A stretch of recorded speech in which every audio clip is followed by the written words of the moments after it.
Tic-tac. Passado. Tic-tac.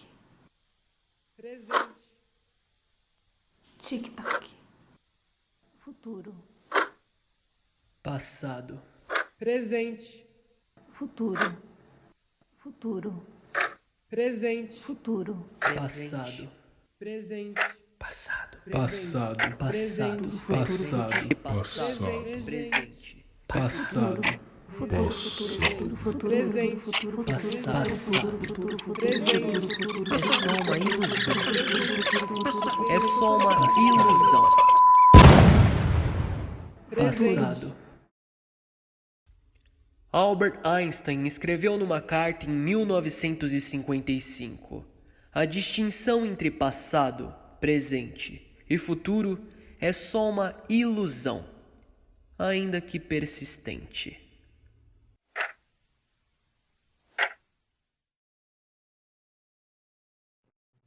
A história que eu vou contar não tem um princípio, um meio e um fim. O tempo é um rio sem nascente, correndo incessantemente para a eternidade. Mas pode ocorrer que, em inesperados trechos de seu curso, o nosso barco se afaste da correnteza, levando para algum braço morto feito de antigas águas passadas. E só Deus sabe então o que poderá acontecer.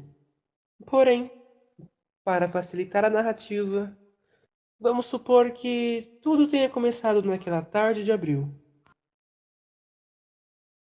Era 1940, primeiro ano da guerra, e ele evitava dar ouvidos às pessoas que falavam em bombardeios, tropas e movimentos de guerra. Um homem de necessidades modestas.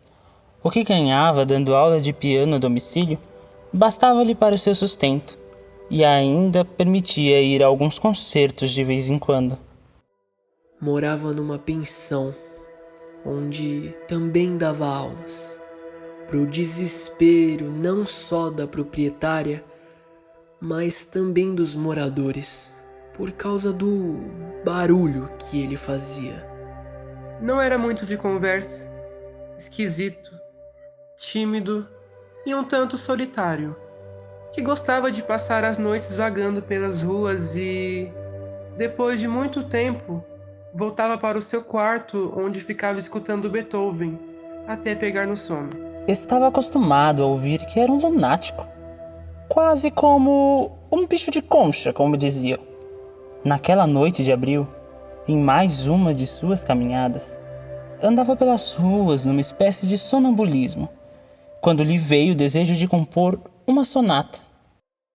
Apesar da música ser sua vocação, o som dos dedos rudes e sem criatividade de seus alunos era um dos vários motivos que fazia ele detestar sua profissão. E só não a largava, pois odiava ainda mais a ideia de viver tocando em lugares vulgares, como aquelas casas noturnas. Procurando fugir de sua dura realidade, em suas tardes ele tinha o hábito de ir à biblioteca para ler velhos jornais de épocas que ficaram para trás. E em uma de suas idas, ao folhear um jornal de 1912, ano de seu nascimento, notou que havia um anúncio que dizia: precisa-se de um professor de piano, pessoa de bons costumes, para lecionar moça de família já com 4 anos de estudo. Tratar a Rua do Salgueiro, número 25. É uma casa antiga com um anjo triste no jardim. Muito curioso, o professor vai até o endereço descrito sem nem hesitar, pois ele pensava muito animado. Não seja tão pessimista. Imagine outra coisa. O tempo não passou e a mocinha ainda lá está esperando. Enquanto procurava o local do anúncio, percebeu que não só o nome da rua havia mudado, mas como todo o seu redor. Pois quando chegou lá, tudo que viu foram arranha-céus, um maior do que o outro.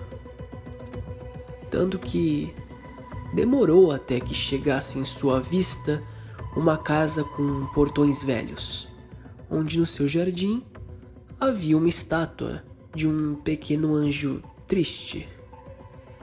Então ele se aproximou e bateu na porta bem nervoso, porque agora que já estava lá, os seus pensamentos começavam a perder o sentido. Afinal, o que ele iria fazer caso alguém atendesse? Por um instante, ele decide dar meia volta e ir embora. Mas bem nessa hora a porta se abre, revelando um vulto de uma mulher vinda do corredor escuro. Esse vulto se apresenta como uma senhora grisalha, de aparência bem severa e roupas tão antigas quanto as de sua mãe. A senhora o convida a entrar, e ele aceita.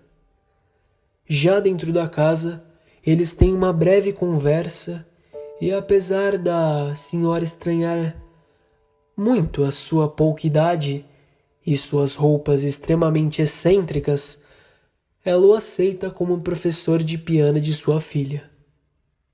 De repente, a sua filha Adriana desce as escadas, toda vestida de branco.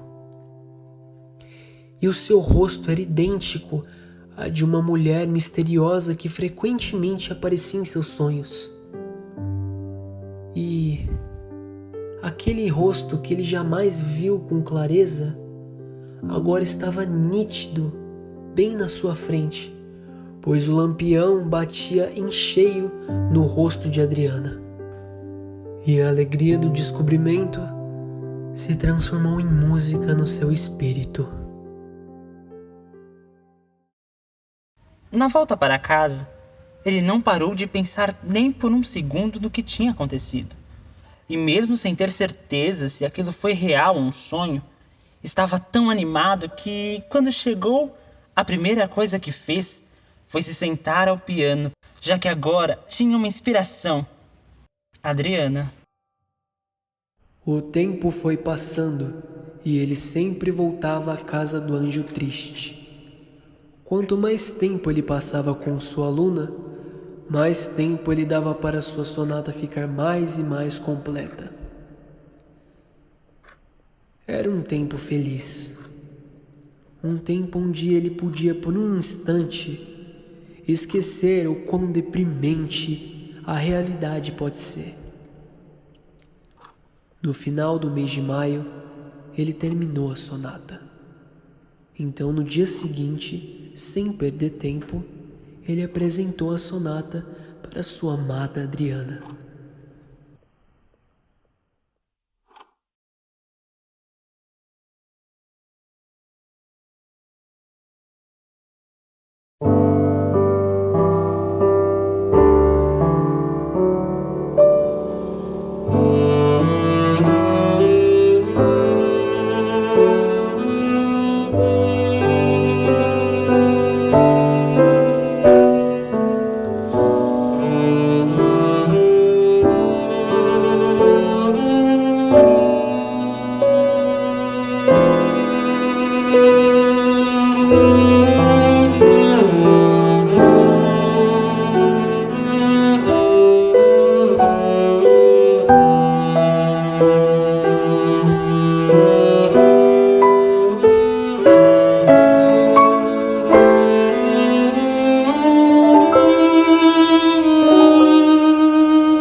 Quando a música se encerrou, Ela abriu um largo sorriso e fez vários elogios.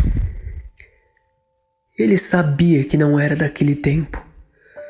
Tinha certeza. Não passava de um fantasma do futuro. Mas ele a desejava. Ele a desejava mais do que qualquer coisa. Então, num ato repentino de coragem, ele declara todo o seu amor. Eu te amo. Eu te amo. Eu te amo. Ele disse. Porém, a Adriana se levantou assustada, pois aquilo seria impossível. Ela já estava noiva. Ele mal podia acreditar. Como era possível alguém ser obrigado a se casar com quem não ama? E foi esse seu grito de protesto que fez com que a mãe de Adriana o expulsasse de lá. Afinal, ele tinha quebrado sua confiança. Disse um poeta que entre a ideia e a realidade, entre o movimento e o ato, cai a sombra. No dia seguinte, depois de muito lamentar, ele volta desolado, mas a casa do anjo triste já não está mais lá. Só o que encontrou foi mais um arranha-céu no seu lugar. A sua vida voltou a ser o que era antes. Por longos meses, os dias se arrastavam e as lembranças com Adriana era tudo que estava em sua mente. Aquele inverno foi longo e sombrio. Até que em um dia normal de setembro, enquanto folheava mais jornais antigos, encontrou em várias edições alguns trechos da vida de Adriana. Seu casamento, o nascimento de sua filha, que tinha inclusive recebido o mesmo nome de batismo de sua mãe. Por fim, em uma edição de 1919, o convite para o enterro de sua amada. Ele então saiu e se dirigiu até o cemitério da Luz, onde ela havia sido sepultada, segundo o jornal. Já no cemitério, enquanto observava a sepultura de sua amada, uma jovem mulher de vestido verde surge ao seu lado. Ela lembrava muito Adriana e ficou alguns minutos também observando o túmulo. Ao ser questionado pela jovem se ele a conhecia, ele confirma, apesar dela achar muito estranho, pois ele parecia jovem demais para ter conhecido sua mãe. Nessa hora, ele se dá conta de que está conversando com a filha de seu amor, também chamada Adriana. Depois de uma rápida conversa, Adriana descobre que ele era um músico, o que a deixou mais curiosa ainda sobre aquele estranho homem, e então o convida para sua casa. Afinal, ela e seu pai adoravam ouvir uma boa música autoral. Ela o guia até seu carro e o leva até sua mansão. Era uma mansão enorme, muito diferente daquela antiga casinha, porém com o mesmo anjo triste no jardim. Apesar de seu pai ainda não ter chegado em casa, ela estava determinada a ouvir pelo menos uma composição do músico. Então, ele se senta ao piano e só uma música vem em sua mente, a sonata. Mas antes mesmo de terminar, ela reconhece o som e o acusa de plágio. Ele fica todo confuso e logo ela traz uma partitura amarelada assinada Sonata em Ré menor, para Adriana, em maio de 1912. Quase não acreditou no que estava vendo. A sua sonata, ou melhor, a sonata de um grande admirador de sua mãe. Era tudo muito familiar, dolorosamente familiar. A moça lembrava muito sua mãe, mesmo que fosse completamente diferente da mesma. Isso o fez entrar em pânico, porque esperava que a primeira frase da sonata tivesse o poder de conjurar a presença da sua Adriana. No entanto, trazia a imagem de uma mulher vestida de verde, a nova Adriana. Sentia que agora, mais do que nunca, corria o risco de perder o seu sonho. Por isso, assim que Adriana saiu para pegar umas bebidas, se ergueu, pegou seu chapéu e saiu daquela casa para sempre.